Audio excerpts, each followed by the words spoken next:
बिस्मिल्लाहिर्रहमानिर्रहीम। अस्सलाम वालेकुम students, this is Syed Mohammad Hudaifa.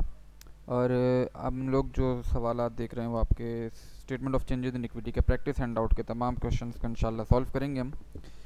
अच्छा जी, सवाल नंबर 1, क्वेश्चन नंबर 1 से स्टार्ट करते हैं कि journalize the following transaction entered into by DEF limited in the year 2020। Simple आपको जर्नल एंट्रीज पास करनी है सर। क्या कह रहा है? सबसे पहले issued 500 shares at par, 3000 shares at a premium of ₹4 and 1000 shares at a discount of ₹2। ठीक है जी, शेयर्स इशुएंस की आपके पास वो आ गई। फिर उसके बाद बोल रहा है अर्न अ प्रॉफिट ऑफ ₹340,000। ठीक है, उसके बाद हमने डिक्लेयर किया डिविडेंड ऑफ ₹3 पर शेयर। और फाइनली लास्ट में मैं बोल रहा है कि डिक्लेयर्ड अ बोनस ऑफ ₹1 पर शेयर। ठीक है सर, सिंपल इसकी जर्नल एंट्रीज हम बनाना शुरू करते हैं।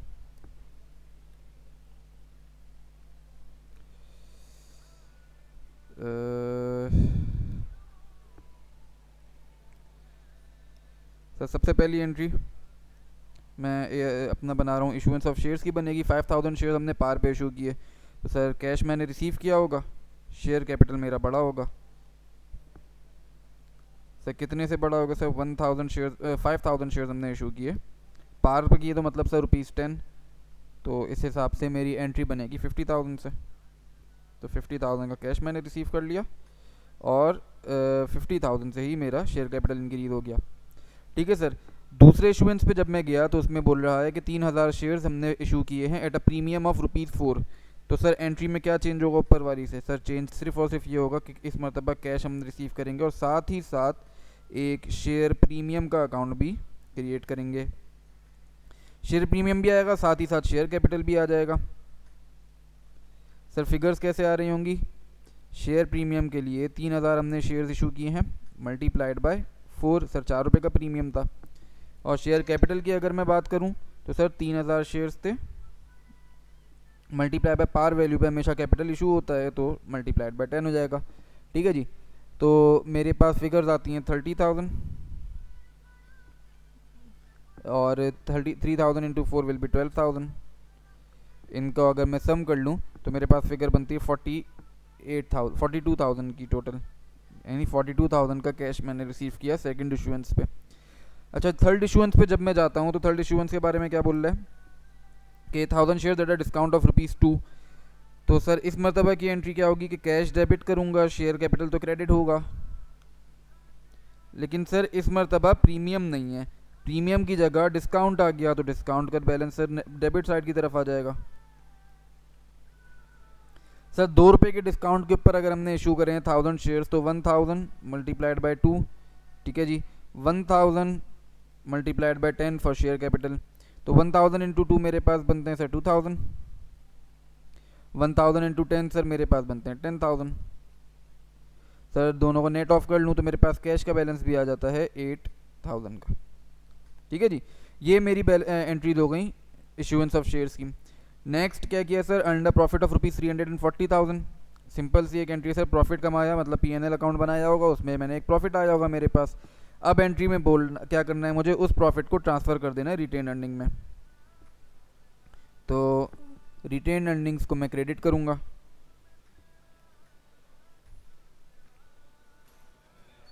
और डेबिट में P&L आ जाएगा। सही, प्रॉफिट एंड लॉस अकाउंट मैंने अपना क्लोज कर दिया रिटेन अर्निंग में ट्रांसफ़र करके, तो मेरे पास 340,000 का टोटल प्रॉफिट है। 340,000 से ये एंट्री मेरी पास हो गई। सर नेक्स्ट एंट्री पे अगर मैं जाता हूँ, नेक्स्ट एंट्री में बोल रहा है कि डिक्लेयर्ड अ डिविडेंड ऑफ ₹3 पर शेयर। सर डिविडेंड डिक्लेयर कर रहे हैं पर शेयर ₹3 के हिसाब से। ठीक है जी। अच्छा, शेयर्स हैं कितने सर हमारे पास? सर शेयर्स देख लेते हैं, अभी हमने इतने सारे इशू किए हैं। सर 50,000 का एक शेयर इशू ये किया था हमने, 30,000 का एक शेयर इशू ये किया था हमने, और 10,000 का एक शेयर ये इशू किया था। ठीक है, अगर मैं इनके नंबर ऑफ शेयर्स लिखूं तो सर यहाँ पे 5000 शेयर्स इशू हुए, यहाँ पे 3000 शेयर्स इशू हुए और यहाँ पे 1000 शेयर्स इशू हुए। टोटल अगर मैं करूँ तो 9000 शेयर्स मैंने इशू किए हैं इन टोटल। डिविडेंड की क्या कंडीशन है कि सर डिविडेंड में पे कर रहा हूँ पर शेयर ₹3 का, तो this multiplied by 3 will be equal to my dividend total 27,000। ठीक है जी, तो इसी की एंट्री बना लेते हैं। नंबर 5th एंट्री हमारी क्या बनेगी? सर डिविडेंड में पे करता हूँ रिटेन अर्निंग से, तो retain earnings debit,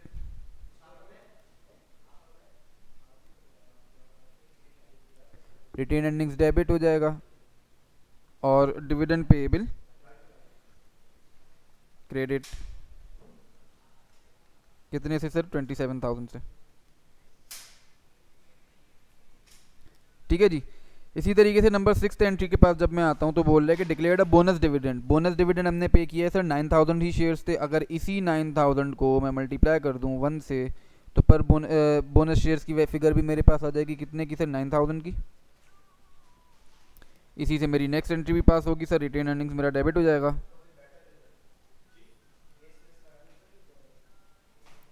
and bonus dividend payable या bonus payable will be credited, कितने से सर? 9,000 से।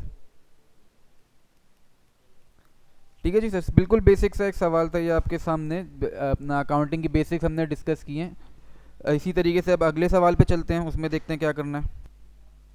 अच्छा जी सर, नेक्स्ट है हमारे पास question number 2 and question number 3, तीन दोनों एक साथ ही लिखे हुए हैं। क्वेश्चन नंबर 2 से स्टार्ट करते हैं। ABC Limited commenced business on 1st January 2018. The company undertook the following transactions during the first year of its business. क्या क्या ट्रांजेक्शन्स करी? Issued 50,000 shares at par value of ₹10 per share, ठीक है। Acquired inventory costing ₹500,000, sold the inventory for ₹620,000। Sir 5 lakh की inventory acquire करी और उस inventory को 6,20,000 का बेच दिया, तो 1,20,000 का एक प्रॉफिट सा भी नज़र आ रहा है मुझे यहाँ पे। ठीक, and other expenses amounted to ₹35,000। ठीक है, कुछ और एक्सपेंसेस भी हमने पे कर दिए। रिक्वायरमेंट में बोल रहा है कि prepare general entries and statement of changes in equity for the year ended 31 दिसंबर 2018। अच्छा, पहले मैं जर्नल एंट्रीज बना लेता हूँ जल्दी से। क्वेश्चन नंबर 2 सर, सबसे पहला काम हमने किया था, शेयर्स एक्वायर किए थे 50,000 shares at a par value of ₹10। तो पहली एंट्री में क्या बनाऊंगा? पहली एंट्री होगा मेरा cash debit and share capital credit. कैसे होगा सर? 50,000 शेयर्स एक्वायर किए थे, मल्टीप्लाइड बाय 10 पार वैल्यू है, तो 500,000 से मेरी एंट्री पास होगी। सही है सर। नेक्स्ट एंट्री के पास जब मैं जाता हूँ, एंट्री नंबर 2 क्या बोल रहा है? Acquired inventory costing ₹500,000। Sir inventory हमने खरीदी, सर इन्वेंट्री खरीदते हैं, एंट्री क्या बनती है? Purchases debit and cash credit. कितने से सर? 5 लाख की इन्वेंट्री खरीदी थी।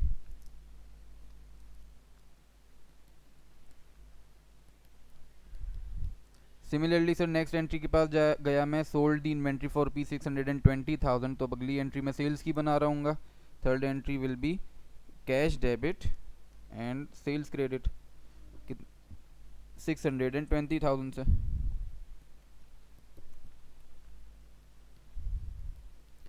एंट्री नंबर 4 के पास जब मैं गया तो कह रहा है कुछ एक्सपेंसेस थे, अदर एक्सपेंसेस अमाउंटेड टू ₹35,000। कुछ एक्सपेंसेस हमने पे किए थे, simply expenses debit and cash credit 35,000 से। 35,000, ठीक है जी सर। एंट्रीज तो हमने पास कर ली। दूसरी रिक्वायरमेंट में बोल रहा है कि आप एक statement of changes in equity बना के दीजिए। ठीक है सर, बनाते हैं। कंपनी थी हमारी ABC limited, statement of changes in equity for the year ended 31 दिसंबर 2018। कितने कॉलम बनाऊंगा सर मैं? एंट्रीज को देख के अगर मैं काउंट करना शुरू करूं तो सर एक तो बनेगा मेरा शेयर कैपिटल का कॉलम। सर प्रीमियम कोई नहीं है, रिजर्व कोई नहीं है, तो दूसरा कॉलम एक जो मेरे पास बना वो बनेगा, पहला कॉलम बना दिया मैंने शेयर कैपिटल का, और दूसरा कैपिटल में बना दूंगा रिटेन अर्निंग्स का। सही, और थर्ड कॉलम टोटल हो जाएगा। ठीक है जी sir. First year of business है, हाँ फर्स्ट ईयर ऑफ बिजनेस है। सवाल में बोल रहे हैं ABC limited commenced business on 1 जन, तो फर्स्ट ईयर ऑफ बिजनेस है, मतलब सर कोई भी ओपनिंग बैलेंस मेरे पास मौजूद नहीं होगा। नील नील नील। सर मैंने शेयर्स इशू किए सर, अगर आपको याद हो तो इसको बनाने का एक प्रॉपर फॉर्मेट है। सबसे पहली चीज़ आप क्या लिखते हैं? सबसे पहली चीज़ आप लिखते हैं टोटल कॉम्प्रिहेंसिव इनकम सर जो इनकम्स आई हैं वो सारी आपने मेंशन करनी है। सर इनकम क्या आई है?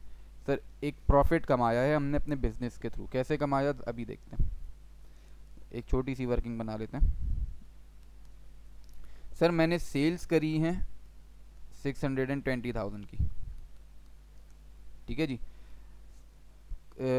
परचेजेस जो मेरी यानी कॉस्ट ऑफ सेल्स, अगर मैं बोलूँ कॉस्ट ऑफ सेल्स, वो हुई है मेरी 500,000 की। तो सर मेरा ग्रॉस प्रॉफिट तो यहाँ से निकल के आ गया 1,20,000 रुपये का, ठीक है। इसी में से अगर मैं माइनस कर दूँ अपने एक्सपेंसेस जो कि थे 35,000 के, तो सर मेरे पास नेट प्रॉफिट भी आ जाता है जो कि है 85,000 का। तो सर मैंने साल भर में जो अपना बिजनेस किया उसमें 85,000 टोटल कमाए। तो profit for the year, retain earnings में ऐड कर दिया मैंने 85,000, टोटल भी आ जाएगा 85,000। इसके बाद सर मैं अगला हेड जो खोलता हूँ वो खोलता हूँ ट्रांजैक्शन विद शेयर होल्डर्स का। Transaction with share holders, share holders के साथ क्या ट्रांजैक्शन हुई थी? सर एक ही ट्रांजैक्शन करी थी मैंने, इशूएंस ऑफ शेयर्स की। सही, तो शेयर कैपिटल मेरा बढ़ गया था इसकी वजह से, तो शेयर कैपिटल बढ़ा देते हैं सर। कितने से बढ़ाया सर? 500,000 से। 5 लाख के टोटल शेयर्स इशू करे हैं मैंने, तो 500,000, ठीक है। टोटल भी इसका आ गया 500,000। और इसके अलावा कोई चीज़ जो sir statement of changes in equity में आनी हो? नहीं सर, और कोई चीज़ नहीं बची। अब सिंपली हमने इसको टोटल करना है। शेयर कैपिटल का कॉलम का टोटल क्या बना सर? 500,000। रिटेन अर्निंग्स का बन गया सर 85,000, और टोटल का बन गया 585,000। सही है सर, क्वेश्चन नंबर 2 मुकम्मल हो गया। अब चलते हैं ज़रा क्वेश्चन नंबर 3 पे, जो इसी की कंटिन्यूएशन में है कि ABC limited was involve in the following transactions during the second year of incorporation. ये पहला साल निकल गया, अब दूसरे साल की कहानियाँ बता रहे हैं। दूसरे साल हमने क्या क्या काम किए हैं कि इशू किया हमने 30,000 shares, issuance of 30,000 shares at a premium of ₹4 पर शेयर। सर 4 रुपये के प्रीमियम पे हमने शेयर्स इशू किए हैं, 30,000 रुपये, 30,000 शेयर्स। फिर उसके बाद बोल रहा है कि profit earn by the company for the second year was ₹120,000। Sir इस मरतबा सिंपली प्रॉफिट बता दिया आपको, फाइंड करने की ज़रूरत नहीं है। और लास्ट पॉइंट में बोल रहा है कि cash dividend distributed by the company during the year was ₹24,000। ठीक है जी। रिक्वायरमेंट में बोल रहा है कि prepare a statement of changes in equity for the second year. बना लेते हैं सर इसी के नीचे।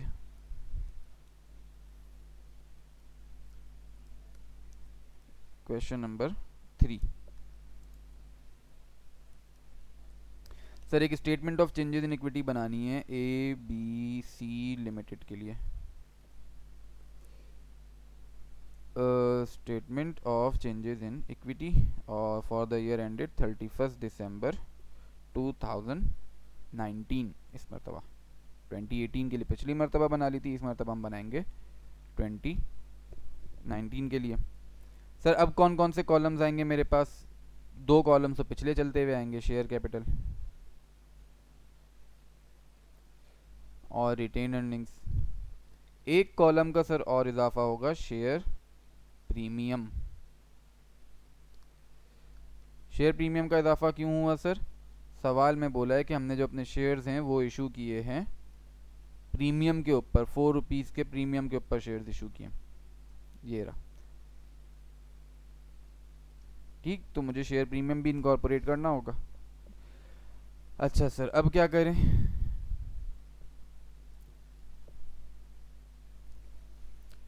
सबसे पहली चीज़ transaction with the shareholders, sorry profit for the total comprehensive income.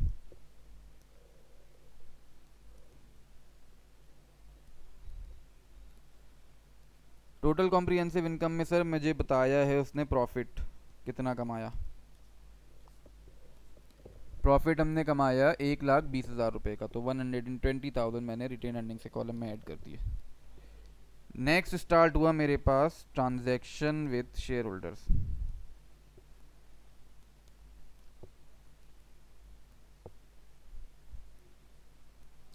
Sir share holders के साथ हमने दो ट्रांजैक्शंस करी हैं।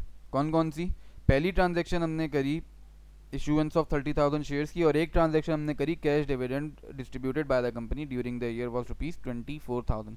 सर एक छोटी सी प्रॉब्लम है कि समझ नहीं आ रहा हम कौन सी ट्रांजैक्शन को पहले लें, कौन सी ट्रांजैक्शन को दूसरे नंबर पे लें। सर डिविडेंड पहले लेना ज़्यादा सूटेबल है हमारे लिए। क्यों? क्योंकि फाइनल डिविडेंड अगर हम पे कर रहे हैं तो पिछले साल के शेयर्स पे कर रहे होंगे जल्दी। सबसे पहली चीज़ जो नॉर्मली होती है वो डिविडेंड का इशूएंस ही होती है। तो पहले ट्रांजैक्शन जो हम अपने पास लिख रहे हैं वो डिविडेंड की लिख लेते हैं, फिर उसके बाद हम इशूएंस ऑफ शेयर भी देख लेंगे। तो सर हमने कैश डिविडेंड पे किया है कितने का? 24,000 का। तो 24,000 में माइनस कर दूंगा रिटेन अर्निंग्स में से। नेक्स्ट इज हमने शेयर्स इशू किए हैं, तो इशूएंस ऑफ शेयर्स। शेयर्स कितने कैसे किस इशू किए हमने? ₹4 के प्रीमियम पे 30,000 शेयर। तो इसकी अगर मैं कैलकुलेशन लिखूं sir, 30,000 multiplied by 10 will be for share capital account, और 30,000 multiplied by 4 will be for share premium account. ठीक है जी। तो शेयर कैपिटल के अमाउंट में 30,000 into 10 will be 300,000, and 30,000 multiply by 4 will be 120,000। इनको अगर मैं टोटल कर लूँ, अच्छा सर एक चीज़ हम भूल के चले गए, ओपनिंग बैलेंसेस अपने। ओपनिंग बैलेंस पिछले साल से लेते हुए आता हूँ मैं, 500,000 मेरा पहले साल का था। शेयर कैपिटल शेयर प्रीमियम का कोई ओपनिंग नहीं था, रिटेन अर्निंग का 85,000 का था। ठीक है जी। तो सर अब इसको मैं टोटल कर लूँ अगर, तो सवाल मेरा एंड होता है टोटल करने पे मेरे पास आता है 5 lakh plus 300,000 will be 800,000। Next will be 120,000, और रिटेन अर्निंग्स के कॉलम का टोटल बन जाएगा 181,000। सर टोटल्स का कॉलम मैंने इसमें नहीं बनाया, आप चाहें तो वो भी ऐड कर सकते हैं। तो सर 2 सालों की एक कंपनी की एक छोटी सी statement of changes in equity basics का हमारे सामने सवाल आ गया। इसी तरीके से सर क्वेश्चन नंबर 4 भी देखते हैं। क्वेश्चन नंबर 4 में क्या है? अच्छा क्वेश्चन नंबर 4 क्या बोल रहा है सर कि prepare journal entries of the following events. तो पहला इवेंट क्या है हमारे पास? Cash dividend distributed during the year ₹16,000। Sir एक एक इवेंट पढ़ के एंट्रीज पास करते हैं सिंपल सी। तो पहले इवेंट की एंट्री डिविडेंड हमने पे किया है डिस्ट्रीब्यूटेड ड्यूरिंग द ईयर। अच्छा सर अब इसकी मैं 2 एंट्रीज बना सकता हूँ। कैसे? सर पहली एंट्री पहला सिनेरियो क्या होगा? पहला सिनेरियो ये होगा कि डिविडेंड जब मैं नॉर्मली पे करता हूँ तो रिटेन अर्निंग से उसको डिविडेंड पेबल में ट्रांसफ़र करता हूँ। तो उस वक्त मेरी एंट्री क्या बनती है सर? रिटेन अर्निंग्स डेबिट और dividend payable credit. Sir dividend pay कितने का किया है मैंने? 16,000 का। तो 16,000 से ये एंट्री पास कर दी। सर इसके बाद जब डिविडेंड पेबल में ट्रांसफ़र हो जाता है, फिर उसके बाद डिविडेंड पेबल से मैं उसको कैश के बैलेंस में से पे कर देता हूँ। तो अगली एंट्री मैं बनाता हूँ dividend payable debit and cash credit 16,000 से। सही। सर एक सिनेरियो तो ये जो नॉर्मली कंपनीज में नॉर्मली अकाउंटिंग में होता है कि आप सबसे पहले जब डिविडेंड डिक्लेयर करते हो तो अपने डिविडेंड को रिटेन अर्निंग्स में से निकाल के डिविडेंड पेबल के अकाउंट में ले आते हो। सही। फिर उसके बाद जब आपका पेमेंट का प्रोसेस शुरू होता है तो जैसे जैसे आप डिविडेंड पे करते चले जाते हो, लाइबिलिटी उसकी ख़त्म करते रहते हो और कैश बैलेंस आपका कम होता रहता है। दूसरा, अगर आप चाहो तो डायरेक्ट एंट्री बना लो आप। डायरेक्ट एंट्री कैसे बना लो sir? Retain earnings debit and cash credit. Retain earnings कर लो या डिविडेंड पेबल कर लो, जो भी आप चाहो, और कैश क्रेडिट कर लो। डायरेक्ट भी बना सकते हो लेकिन ये ज़्यादा अपना सूटेबल नहीं है आपके अकाउंटिंग के लिए, लेकिन फिर भी दोनों ऑप्शन मैंने आपके सामने रख दिए। दूसरी ट्रांजैक्शन देखते हैं सर। 1500 बोनस शेयर्स इशू किए हमने during the year. Bonus shares क्या होते हैं sir? A type of dividend in which we issue shares in against cash. Cash की जगह हम अपने शेयर्स इशू कर देते हैं। तो सर शेयर्स इशू करते हैं, अब शेयर की कोई मार्केट वैल्यू वगैरह तो बता ही नहीं। सब बोनस शेयर्स किस पे इशू हो रहे होते हैं? हमेशा शेयर कैपिटल के अमाउंट पे, यानी पार वैल्यू के अमाउंट पे इशू हो रहे होते हैं। कोई प्रीमियम कोई डिस्काउंट इसके अंदर मौजूद नहीं होता। तो सर ये सिंपल इश्यूएंस ऑफ शेयर्स के लिए मैं शेयर कैपिटल को तो क्रेडिट करूँगा। और सर बोनस डिविडेंड पेबल